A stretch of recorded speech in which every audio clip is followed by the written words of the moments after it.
America is quietly building an empire without any excuses. There's a sentence buried inside the United States' new national security strategy that almost nobody talked about. It doesn't appear in the press conference soundbites. It wasn't quoted in the headlines. It might be the most revealing line in the entire document, and it reads like something you would expect from a very different kind of government. The document accuses European governments of subverting democracy, of suppressing political opposition, of engineering the cultural displacement of their own populations.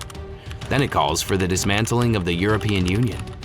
Then it signals active American support for political movements designed to break European integration apart from the inside. This is the official foreign policy document of the United States of America.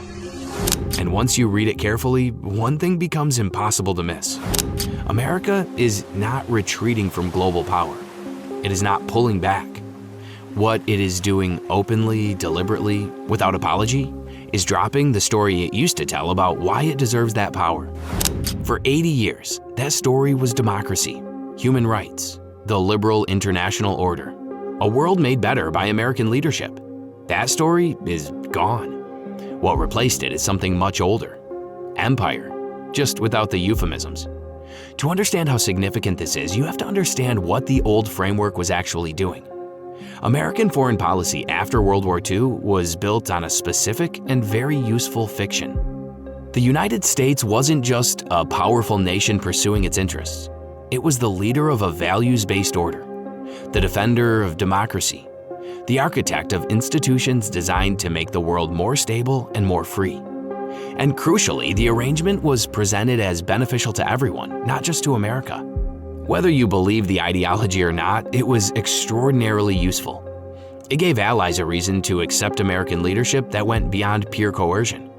It gave the public a moral framework for expensive overseas commitments. And it gave Washington a form of legitimacy that raw power alone cannot buy. Trump's new national security strategy throws all of that out, deliberately. The document states plainly that the purpose of foreign policy is the protection of American national interests. And that is the only focus. Not democracy promotion, not human rights, not institutions, just interest, pursued by whatever means produce results. The argument behind this is blunt. Previous administrations sold the American public a lie. They convinced people that spreading democracy, fighting distant wars, funding international organizations, and opening the economy to global trade all served American interests. According to Trump, this was a catastrophic falsehood, one that hollowed out the industrial base, eroded the middle class, transferred wealth to rivals, and left the United States strategically overextended. The new strategy is, in that sense, a sitting president signing an indictment of the last 40 years of American foreign policy. And what comes next is where the empire part starts becoming visible. The replacement framework is called flexible realism, and it means exactly what it sounds like. America will cooperate with any government, democracy, dictatorship, monarchy, as long as cooperation serves American interests. The political system of a partner country is irrelevant. Alliances are no longer rooted in shared values. They are business contracts, renegotiable when they stop delivering. Keep that tension in mind. America openly pursuing empire on purely transactional terms, because it shows up in every region the strategy addresses, and each one reveals a different face of the same project. Start with NATO, because that's where the shift is most jarring. European members agreed at the June 2025 summit to spend 5% of the GDP on defense. The new strategy acknowledges this as progress and immediately declares it insufficient. What Washington now demands is not burden sharing. It's more equitable distribution of costs. It is burden shifting. Europe is expected to take primary responsibility for its own defense entirely, freeing American military resources for use elsewhere. And the price of accessing American protection has changed. Countries willing to take on greater regional security responsibilities receive preferential trade terms, access to American weapons, and entry into U.S. technological ecosystems. Countries that fall short get placed on a second tier, still nominally allied, treated differently. NATO is evolving from an alliance of equals into something that looks considerably more like a protection arrangement. The frontier wars are being handed to the border states. America retreats to the role of coordinator, directing operations, setting terms, collecting the strategic benefits. There is a historical parallel that the strategy's authors appear to have deliberately in mind. Ancient Athens formed the Delian League as a voluntary defensive alliance against Persia. It maintained a common treasury on the neutral island of Delos. Over time, voluntary contributions became compulsory tribute. The treasury was moved to Athens. What started as a partnership became an empire. The allies became the frontier. Athens ran the show from a distance. The Trump administration is not being subtle. It is effectively moving the treasury to Washington. Now take that same logic. Allies bear the cost, America keeps the control, and apply it to the Western Hemisphere. Because this is where the empire framing stops being metaphorical and starts being operational. The new strategy revives the Monroe Doctrine of 1823 and updates it through what it calls the Trump Corollary. China, Russia, and Iran are to be systematically expelled from the Western Hemisphere. No military bases, no ports, no critical infrastructure. And the hemisphere itself is designated a secure resource base and manufacturing hub for, and the document issues this word directly, the American Empire. Venezuela is the live test case. The warships off its coast, the drone strikes on vessels in international waters, the $50 million bounty on Maduro's head, the largest ever placed on a single individual, double what was offered for Osama bin Laden. All of it fits within the operational logic of this doctrine. Drug cartels have been legally reclassified as foreign terrorist organizations, opening the door to full military deployment.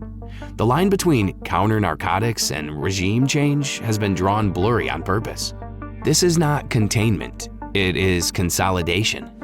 The hemisphere is being reorganized around American economic integration through nearshoring, relocating production from Asia to countries close to U.S. borders, binding Latin American economies tightly to the American supply chain.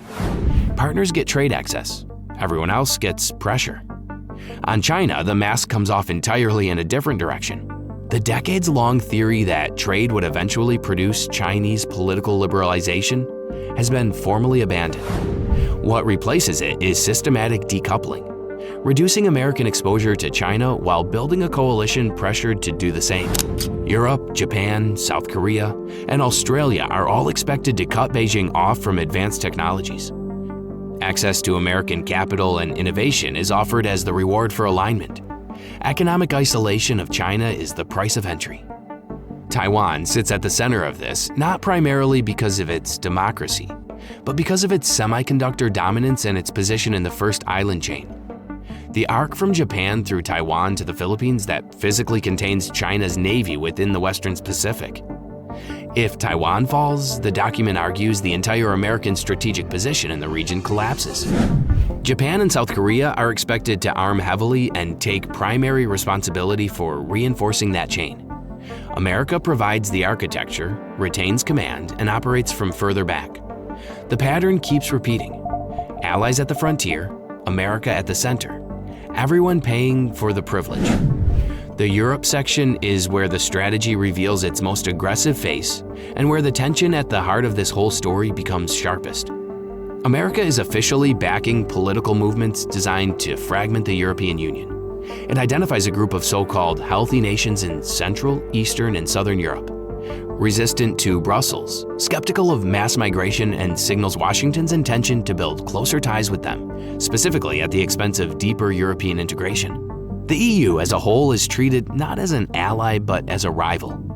A unified European trading bloc large enough to regulate American technology companies, compete with the dollar in global finance, and resist American pressure when interests diverge is, from Washington's perspective, a problem.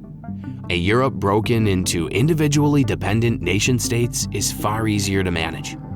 Divide and rule has been a feature of every empire in history. It is now official American foreign policy toward the countries that used to be called America's closest partners. The strategy ends with a historical metaphor that its authors chose deliberately. In ancient Rome, the emperor ruled while maintaining the fiction of partnership, presenting himself as first among equals, governing in consultation, keeping up the appearance of a republic. That fiction gave the system legitimacy it could not have earned through force alone. The new American strategy announces the end of that fiction. The post-war international order was America's version of that arrangement. The most powerful nation ruling while presenting itself as the leader of a community rather than the manager of an empire. The language of democracy, human rights, and shared values was the fiction that made the whole thing palatable. What comes next does not maintain that fiction. It does not promise justice or freedom or a better world. It promises one thing only, and the document puts it plainly. The United States will survive. It will prevail. On its own terms, funded by the resources of the allies it no longer needs to call partners. The empire was always there. What's new is that nobody is pretending otherwise anymore. If this changed how you think about American power, make sure to subscribe to our channel. It helps more people find this video. And if you thought this was interesting, wait until you see this next.